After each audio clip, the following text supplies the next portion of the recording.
谢谢那拉坡教授。现在请梁树根总领事讲话。Now we invite Mr. Liang Shugun, the Consul General, to say a few words. 各位早上好。I don't know whether I should speak in Chinese or in English, because this is a Chinese contest occasion, and I am sure that many of you here who speak or understand Chinese. But let me first of all say a few words in English. Ladies and gentlemen, all protocols observed. I must say all protocols observed, because a long list of distinguished guests here today. It's a great pleasure for me and my colleagues to be here at this occasion, the 13th 汉语桥 contest. You know, to study Chinese, maybe to some of you is difficult, because when I was young, back 45 years ago, I started to learn English. I found it very, very, very difficult. When you were born and you grew up, you learn the language. Your parents, your brothers, your grandparents would tell you, what is this? For example, a pen. But when you try to learn the foreign language, it pronounced totally different, although it is a pen. That's what I was talking to some of the students just now, just before we started. So it's difficult. However, there is an English proverb says, practice makes perfect. And I'm sure if you learn, you spend some time on the language, I'm sure you would do very well. And the two anchors, I must say anchors, I don't know what you say. The host or hostess just now who were standing here, they speak very, very good Chinese indeed. Congratulate. Yeah. So you can take them as examples. They are also non-Chinese speaking people. However, they speak good Chinese. So you learn the language is you spend time, you practice. And in my time when I studied English, we have nothing. No radio cassette, no cassette radios, no DVDs, no televisions. All you learn is today the teacher come, well, today we study this paper. We don't even have a textbook. But now you have textbooks. You can also follow in the televisions. Let me tell you, the CCTV Chinese television, they have channel 9 or channel 4, which on DSTV is 409, is an English channel. 447 is a Chinese channel. They all have Chinese teaching programs. So it's much more easy to learn the language. So be confident. I'm sure that you all can learn the language and can speak well and even to write.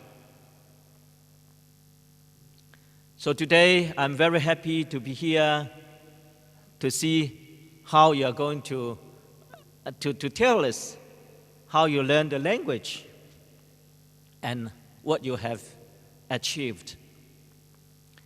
You see, when you know the language, it's easier for you to communicate with each other. You talk to each other, you make friendship. And you make friendship, then you make a peaceful world in which we all live together. So I encourage you to learn the language. Here you are in South Africa, you speak English, Afrikaans, Xhosa, Fanta, Chonga, but you learn Chinese. And in China, we have lots of people who study English, French, Russian, Japanese, Vietnamese, Thai, etc.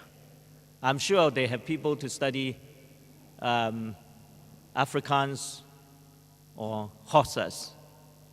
I'm sure they will, but not in a very large quantity.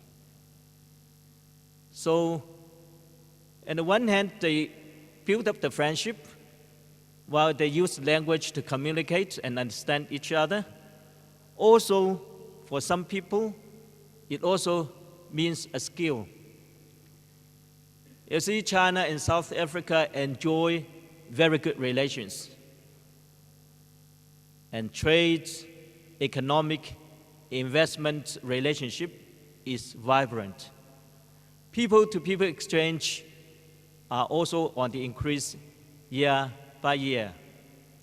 So some companies of South Africa may go to China to do business. Some Chinese companies will come to South Africa. Then it means that if you know the Chinese language, you have a better potential to find a job in a company that either South African company in China or a Chinese company in this country. So it means a lot more. And especially when Chinese people are traveling to this country, this beautiful country, especially Cape Town. As last night I told Professor that even people, they come to South Africa, they might not go to Pretoria, they might not go to Johannesburg, but they definitely come to Cape Town, where they enjoy the beautiful sceneries, the mountains as we were talking about, and the Cape of Good Hope, Cape Point, the winelands, and so much more to offer. So people come, however, they need interpreters. They need interpreters. They need guides who understand the language, who know the history of South Africa, who know the landscape to explain to them. So a lot to you. So I encourage ladies and gentlemen, and especially the students, to learn Chinese language. I am looking forward that when you learn the language, you become ambassadors of friendship between our two countries, between the people of South Africa and the people of China. So ladies and gentlemen, without further ado, let me once again congratulate on you. I'm sure that you have spent a lot of time in preparing, and let me wish you all the best. And I hope that everybody, if Professor Wu or Mr.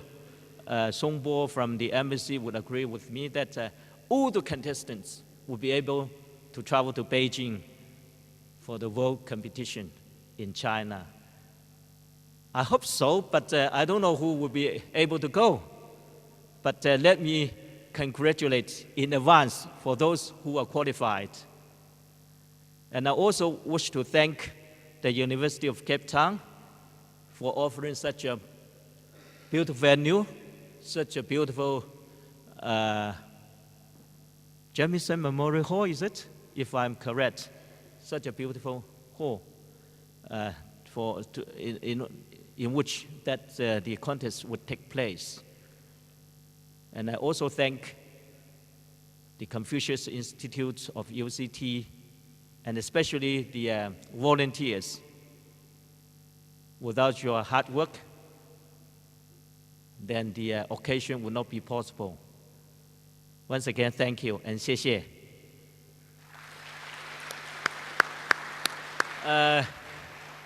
我刚才已经用英语讲了，我想你们肯定一定听懂了。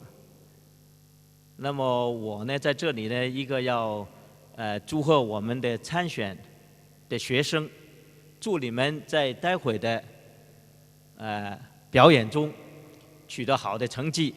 我希望你们都有机会到北京去，到中国去，了解中国，跟中国人民做更多的交流。当你们学好了中文之后，做中国和南非人民的友好使者，来促进两国人民的友谊。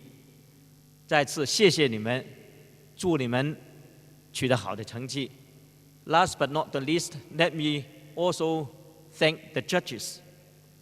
I'm sure that they are going to make an unbiased decision to decide who would be the best, who would excel from this occasion.